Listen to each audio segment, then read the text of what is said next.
Olá a todos, meu nome é Pedro Moura, eu sou assessor auxiliar da ABU junto ao Grupo Base de Santos, conhecido como ABU Beach, e hoje a gente vai conversar um pouquinho sobre ciência e fé cristã.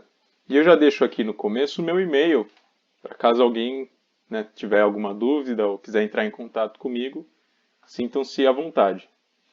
Bom, então, para começar, falar um pouco quem sou eu para quem ainda não me conhece, eu não tive a oportunidade de conhecer. Então, esse aqui sou eu, o Pedro, essa aqui é a minha noiva, a Marina, também muito envolvida com a ABU, principalmente nos tempos de graduação, né? A gente se formou junto em biologia. Eu fiz mestrado em biologia e no momento estou começando meu doutorado. Eu estudo anatomia e evolução de sapos e pererecas. Né? Como eu falei, faço parte do GB ABU Beach. E a minha história tem muita relação com a, a, a ideia da conversa entre ciência e fé cristã, porque quando eu comecei o curso de biologia eu era um ateu. Não era apenas um ateu, mas era um ateu muito chato. Eu achava que a ciência era uma ferramenta que mostrava que Deus não existia e que não havia lugar para cristãos na ciência. E graças a Deus, muito pelo ministério da ABU, muito por amigos de classe cristãos, como a Marina, eu fui apresentado ao Evangelho, né, me converti. E hoje eu cheguei à conclusão de que faz muito mais sentido você ser um cristão na ciência do que um ateu na ciência. E é em torno dessas linhas gerais que eu quero conversar hoje, né? Só que antes de começar, eu queria falar um pouco, né, parar para pensar um pouco o que é ciência. E aqui fica um alerta. Muitas vezes a gente ouve hoje a palavra ciência quase da mesma forma como a gente estivesse ouvindo falar de um profeta bíblico. Então, da mesma forma que a gente lê em Isaías, o profeta falando assim diz o Senhor, a gente ouve assim diz a ciência. Como a ciência fosse o método único de conhecimento da verdade, e se ela bateu o martelo, ela bateu o martelo. Todo mundo se curva e abaixa a cabeça. Só que a ciência, na verdade, é algo muito mais complexo. Né? A ciência ela é um empreendimento humano, ela é algo que os seres humanos fazem. Isso aí a gente já deveria ficar com sempre o olhar crítico, porque pessoas, pessoas são falhas. Então eu coloquei aqui três características, né, talvez algumas vocês já tenham ouvido falar, mas eu acho que são três características que a gente ajuda a entender a ciência enquanto ciência. Né? Pensando muito nas ciências naturais, que é a minha área. Né? Então esse empreendimento de tentar descrever e explicar o mundo físico, químico e biológico. Então, primeiro, a ciência ela é uma pluralidade de métodos e um conjunto de conhecimentos adquiridos através deles. Então, não existe apenas um método científico. Mas, de acordo com cada objeto de estudo, o cientista ele vai ter que desenvolver um método específico para buscar entender aquele objeto dele. Né? Então, ela envolve uma pluralidade de métodos e de conhecimentos adquiridos através desses métodos. E esses métodos não são estanques, né? Não é sempre o mesmo método, mas a gente tem discussões sobre, para cada tipo de objeto, qual é a melhor forma de se aproximar deles. Mas, além disso, ela também envolve uma grande quantidade de interpretações arriscadas, que muitas vezes podem estar equivocadas, e interpretações que podem permanecer por muito tempo, né? Bem como ela também tem uma grande quantidade de divergências internas. Né? Então, a ciência é um empreendimento humano. E pessoas não são simplesmente observadores externos que estão olhando o mundo de uma forma neutra, né? Mas quando o cientista se aproxima do seu objeto de estudo, né, claro que usando o método e buscando confrontar o seu conhecimento prévio com a realidade, ele não tem como escapar de interpretações que muitas vezes podem ser arriscadas, né, interpretações que podem ser divergentes, então a gente muitas vezes dentro do próprio corpo da academia científica, né, os cientistas que buscam desenvolver esse empreendimento formam grupos que discordam entre si, né, e ainda mais do que isso, ela é uma instituição social que possui culturas, valores, subjetividades e relações políticas e sociais que estão longe de ser as melhores possíveis. Então a mesma coisa que a gente observa nas outras esferas da sociedade, que são seres humanos lidando com seres humanos de uma forma humana, a gente também observa na ciência. O que eu quero dizer com isso? Né? Por que eu estou falando isso aqui? Primeiro eu quero falar que a ciência é algo muito bom. E ela é uma ferramenta muito boa para a gente descobrir sobre o mundo natural à nossa volta. Só que a ciência não é um profeta bíblico. Né? Quando a gente se aproxima do conhecimento científico, ao contrário do que muitas vezes nos é transmitido, né, por meio de jornais e revistas como Super Interessante, por exemplo, a gente precisa sempre buscar, né, ter um pouco de olhar crítico. Né, entender que muitas vezes o cientista pode estar trazendo um dado da natureza que está correto, só que ele coloca esse dado numa interpretação que está incorreta, por exemplo. Né? Então, sempre, né, a ciência é algo muito bom, mas como qualquer coisa na vida, a gente tem que se aproximar dela com um olhar crítico, porque a crítica faz parte da própria ciência. Né? Se a gente se aproximar dela como se ela fosse um Deus, a gente está distorcendo o próprio propósito dela enquanto ciência. Né? Então, vamos pensar agora sobre o nosso tempo atual, né? Os nossos que tempos e que moral, né? Em que nós vivemos. Francis Schaeffer, que é esse cara aqui, um pastor presbiteriano americano, um grande evangelista na Europa, um grande apologeta, ele traz todo um diagnóstico da nossa sociedade que a gente pode resumir da seguinte forma, né? A sociedade atual, né, a nossa cultura moderna e relativista, ela dividiu o conceito de verdade, né? Ela fragmentou o conceito de verdade. Então as pessoas hoje vivem na realidade de uma forma dualista. Como assim? Para elas é como se existisse um andar de baixo e um andar de cima, divididos por uma linha completamente intransponível. De forma que o andar de baixo não tem nenhuma relação com o andar de cima. O que seria o andar de baixo? Seria o andar da realidade externa, né? Onde a gente tem fatos, conhecimento científico objetivo, onde a gente tem a esfera do debate público, daquilo que é racional, verificável, né? Então, quando a pessoa... Não, porque a ciência ela traz o conhecimento objetivo, é completamente inquestionável. Não, porque no debate público você tem que trazer simplesmente dados empíricos, você não pode deixar as suas visões pessoais interferirem.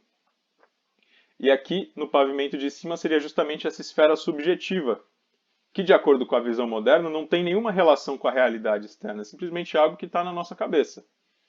E aqui seria a esfera dos valores, né, a esfera daquilo que não é racional, que não é cognitivo, né, seria a esfera da fé, de acordo com essas pessoas, né, algo puramente subjetivo.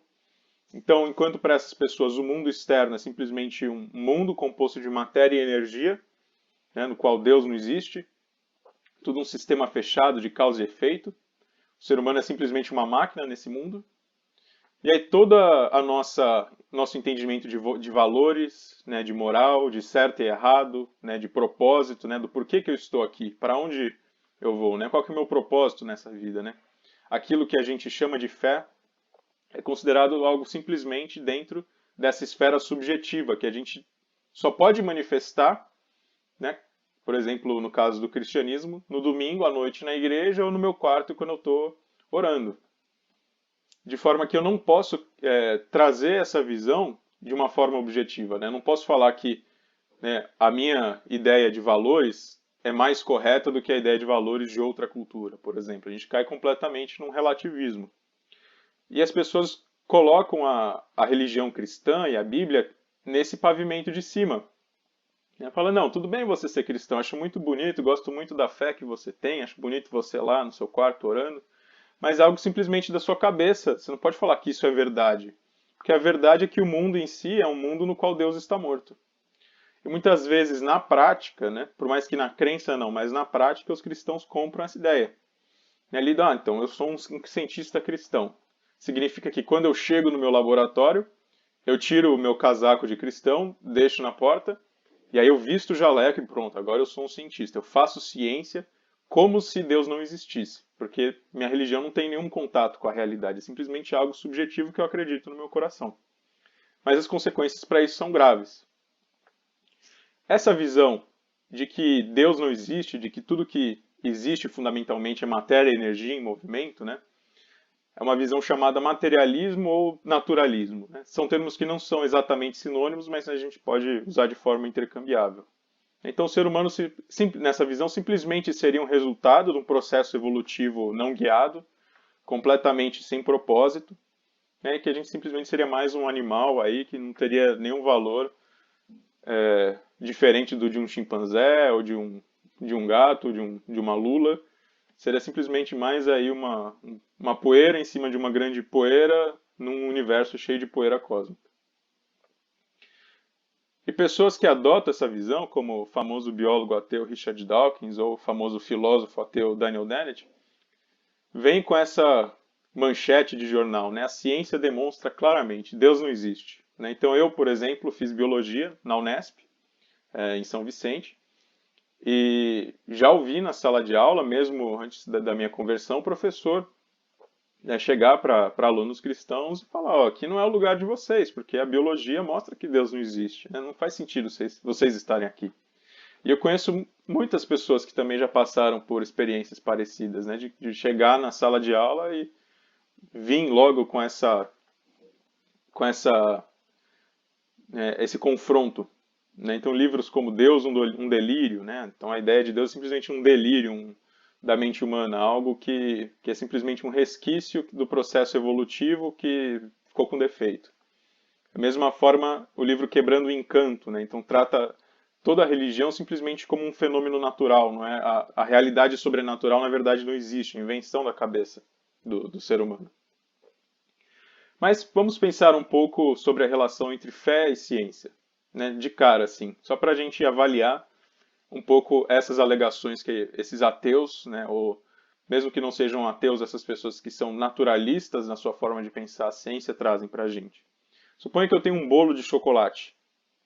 E aí eu pergunto para você, eu quero saber tudo sobre esse bolo de chocolate.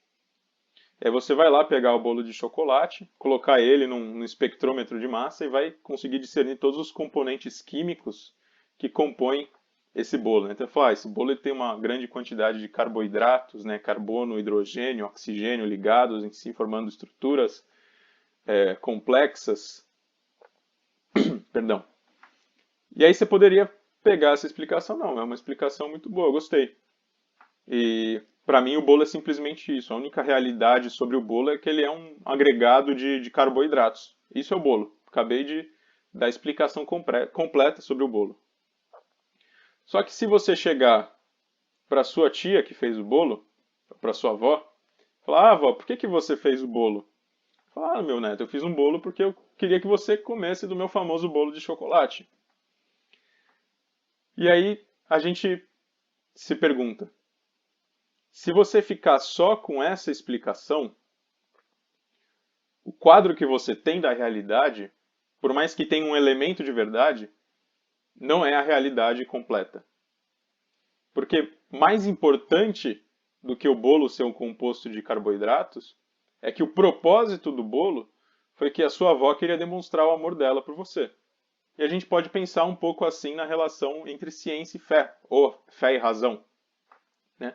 A fé é não somente, né, o nosso motivador para a razão, mas é aquele horizonte de interpretação, né, daquilo que a gente descobre por meio da razão, desse horizonte último, né, do propósito, né, né, o porquê mais profundo das coisas. Né?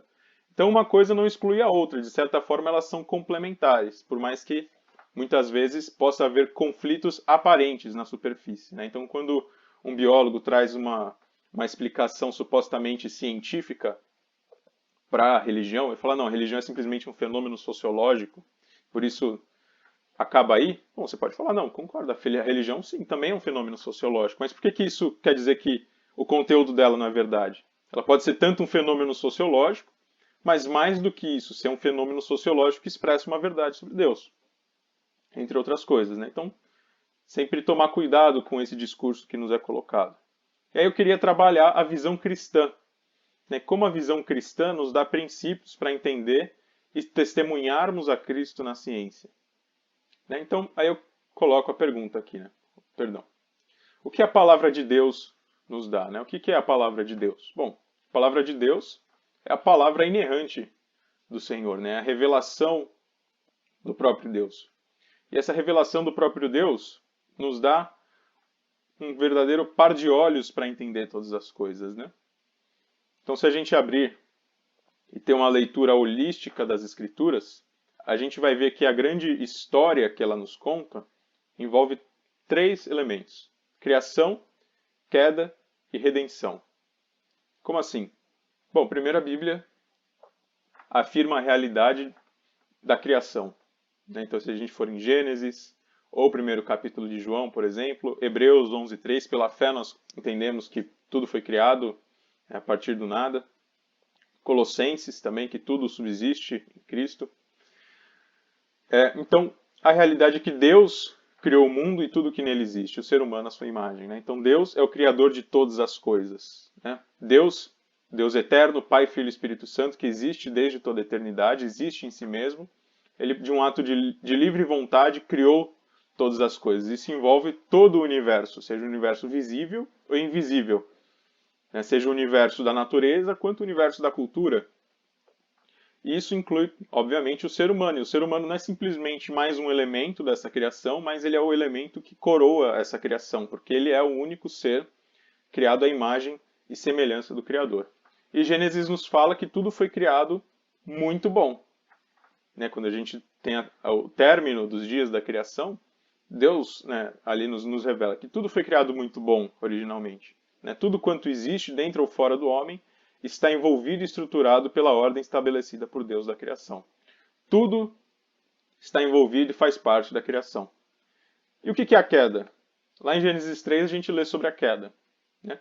A queda nos diz como o ser humano se afastou de Deus e ficamos sob a maldição de um mundo pecaminoso. Né? Então Adão não simplesmente quebra a lei de Deus e escolhe viver uma vida de autonomia, no qual ele escolhe definir o que é certo e o que é errado, né? Se rebelar contra o Criador ao invés de se sujeitar ao amor de Deus. E por causa disso, toda a criação se torna sujeita à maldição, né? Porque ela está nas mãos desse homem pecaminoso, desse homem rebelde que se afastou de Deus. Mas veja que esse ato de rebeldia não afeta o cerne da criação em si. A queda ela não quebra a criação no sentido de fazer com que aquilo que era originalmente bom deixe de ser bom no seu núcleo. Né? A estrutura de todas as coisas ainda é boa. O que o pecado faz é introduzir uma forma rebelde de interagir com essa estrutura boa. Né? Então, se a gente pensar no pecado, por exemplo, o ser humano, quando peca, ele não deixa de ser criado à imagem e semelhança de Deus. Mas o que acontece é que ele deixa de dar glória ao Criador e passa a desonrar o Criador. Né? Então é aquilo que tem a estrutura boa sendo usado para o propósito ou na direção incorreta. Né? É um ato de rebeldia com consequências cósmicas, que afeta toda a realidade, seja principalmente quando a gente pensa em todas as esferas da cultura humana. E a redenção é o próprio Deus, né, através de Cristo e do seu Espírito Santo, salvando o seu povo do pecado e da morte por meio, né, de Jesus Cristo.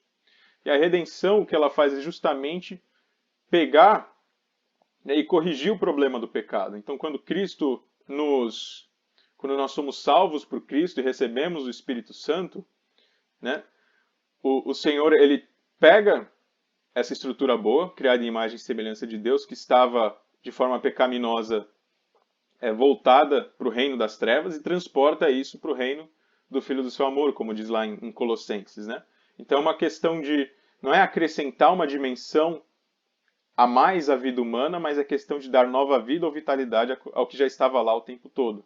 Então a criação estabelece que tudo que existe tem uma estrutura boa, criada por Deus, mas a queda tem a ver com um ato de rebeldia que vai pegar essa estrutura boa e utilizar isso, né? Voltar isso para a desonra de Deus, e a redenção é justamente Deus reconciliando todas as coisas em si mesmo, né? Porque tudo foi criado por meio dele e para ele, né? E redenção é justamente restabelecer esse aspecto de tudo voltar a dar glória para ele.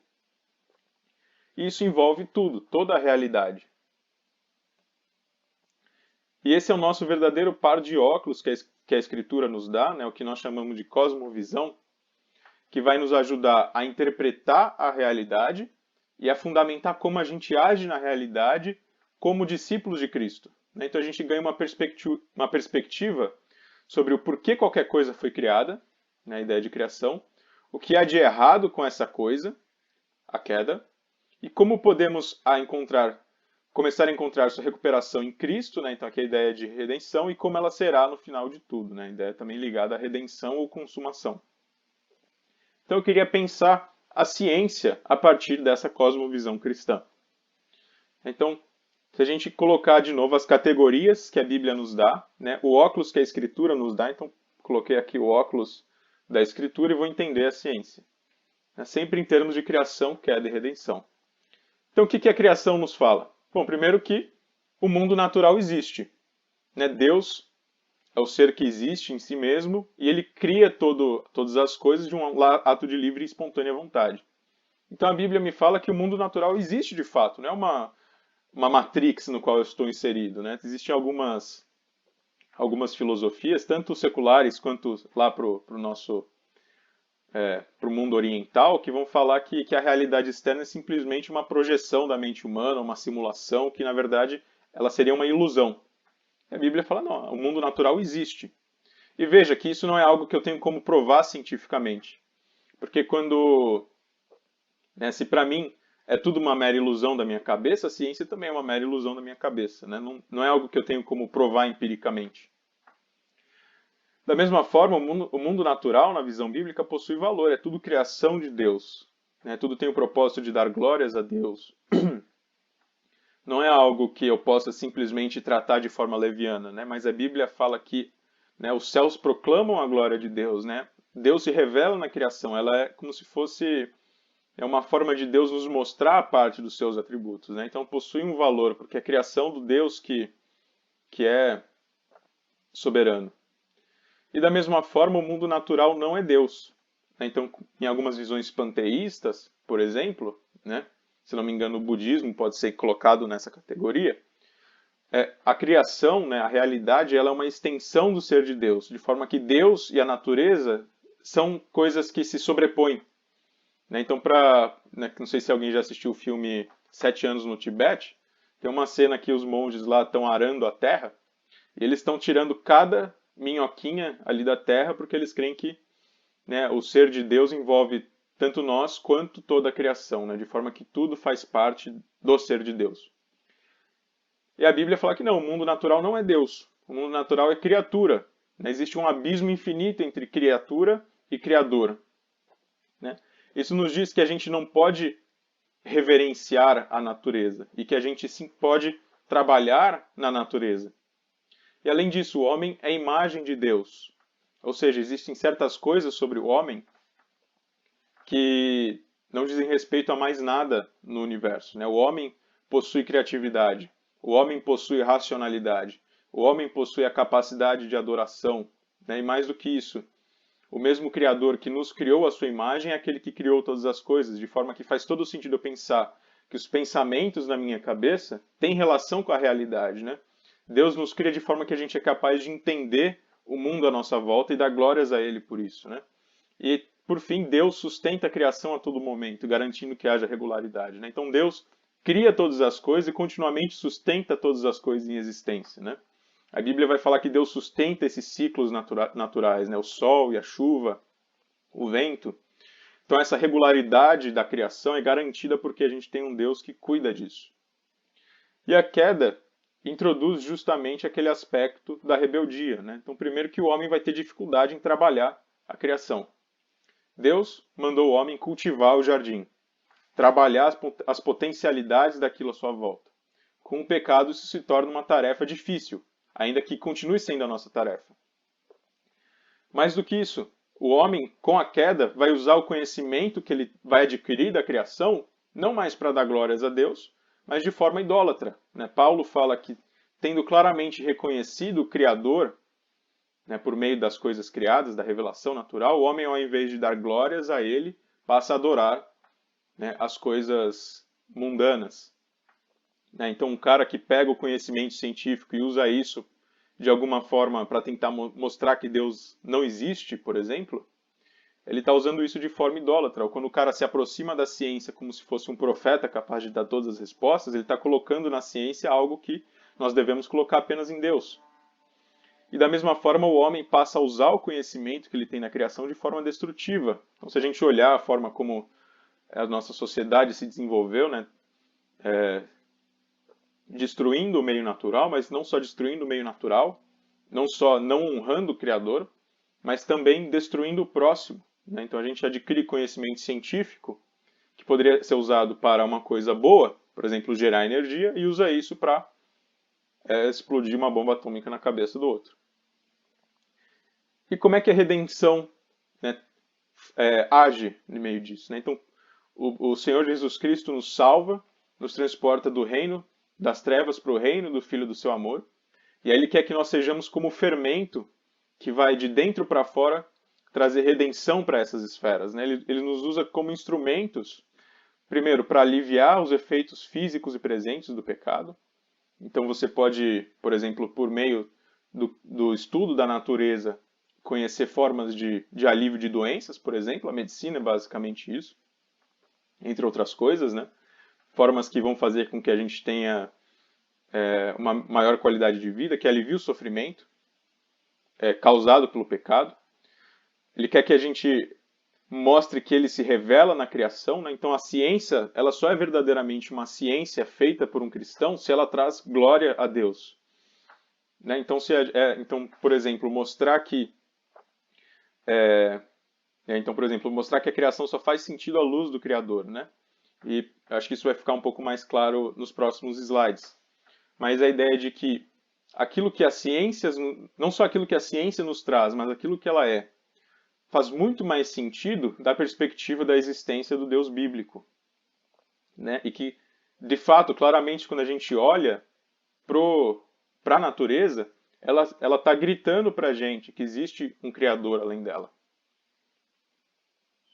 E aí, se a gente pensar um pouco na origem da ciência moderna, né? Então, a ciência moderna, nesse entendimento mais próximo daquela definição de ciência que eu falei, os historiadores vão falar que ela se origina ali na Europa, uma Europa dominada pelo cristianismo, no final da Idade Média para o início da Idade Moderna.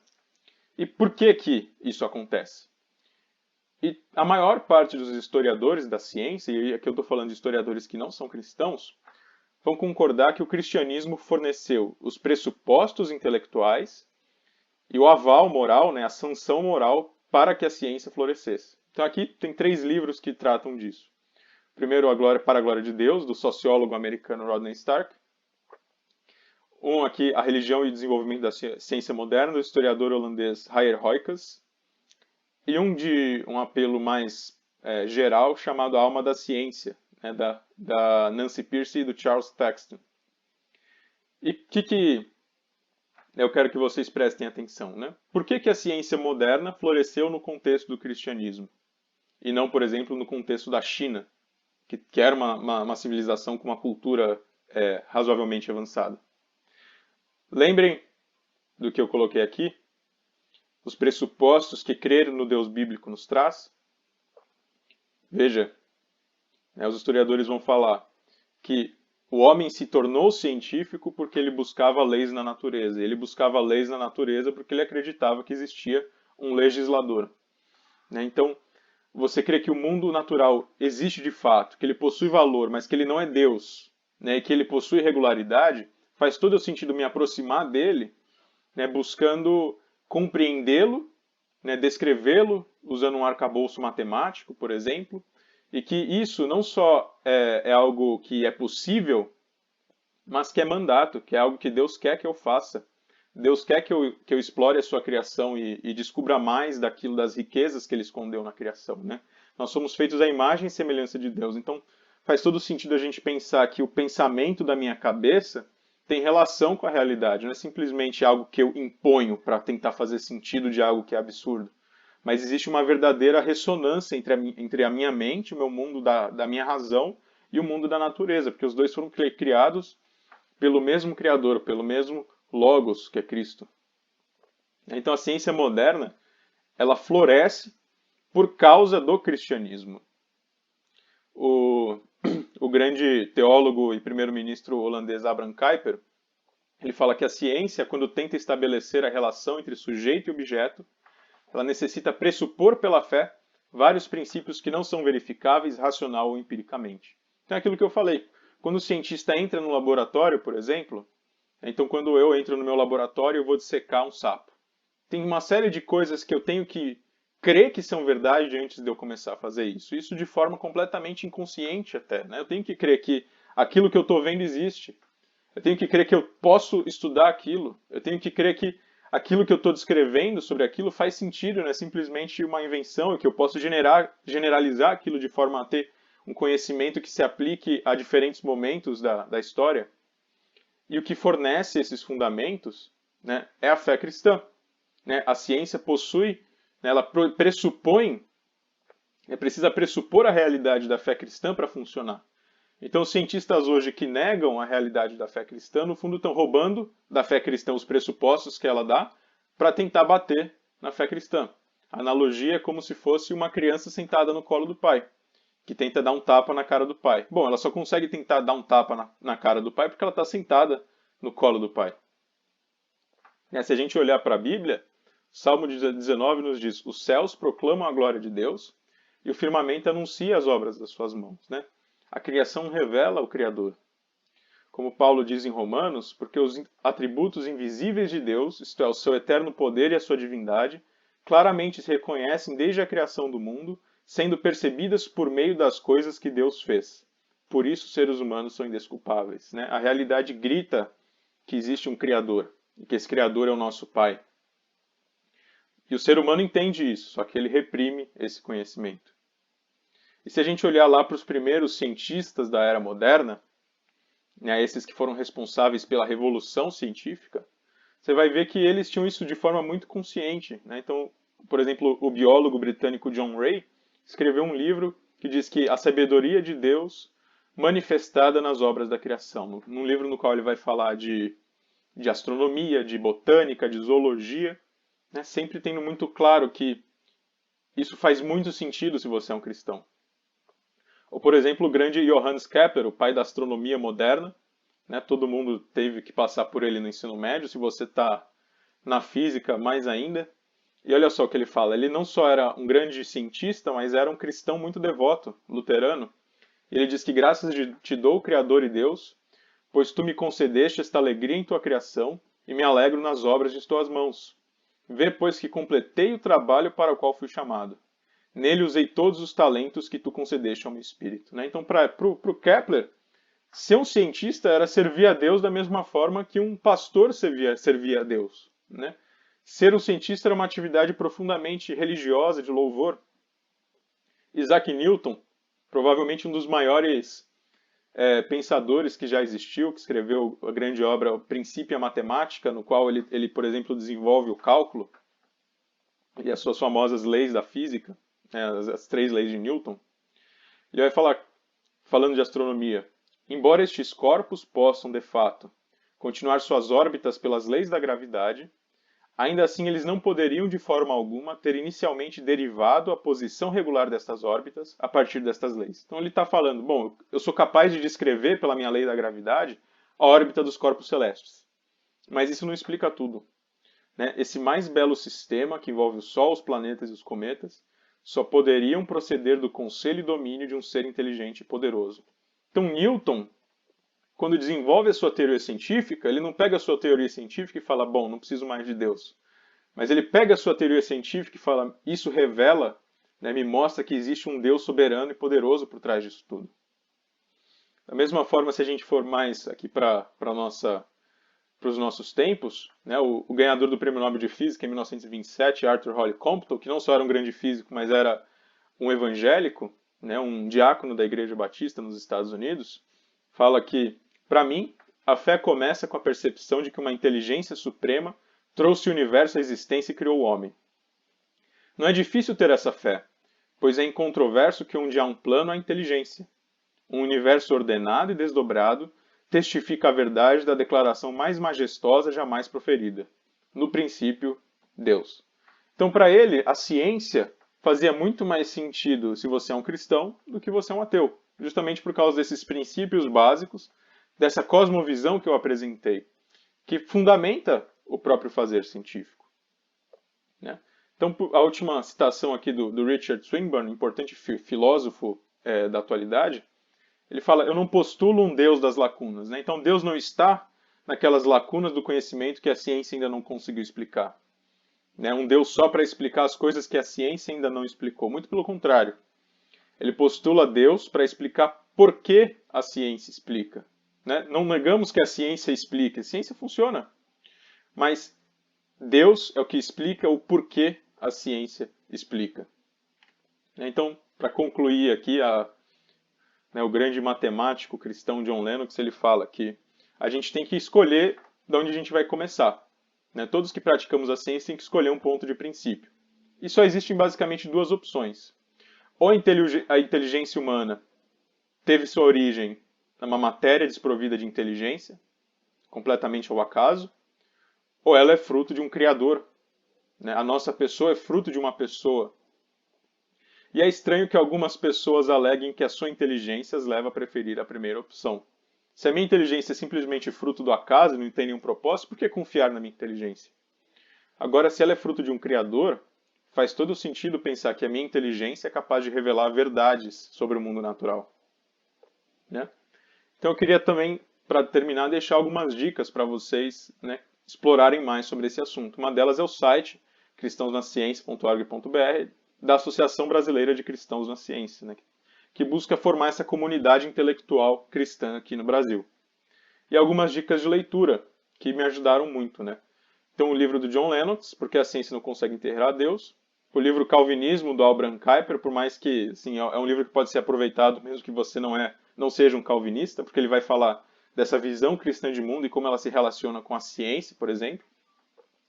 E se você quiser aquele martelo de Thor para bater na cabeça de qualquer ilusão ateísta, eu recomendo muito Alvin Plantinga, A Ciência, Religião e Naturalismo, onde está o conflito. Então ele vai falar de uma forma muito rigorosa dessa convergência profunda que existe entre a visão bíblica e a ciência, e que na verdade existiria uma contradição entre o ateísmo e o naturalismo e a ciência.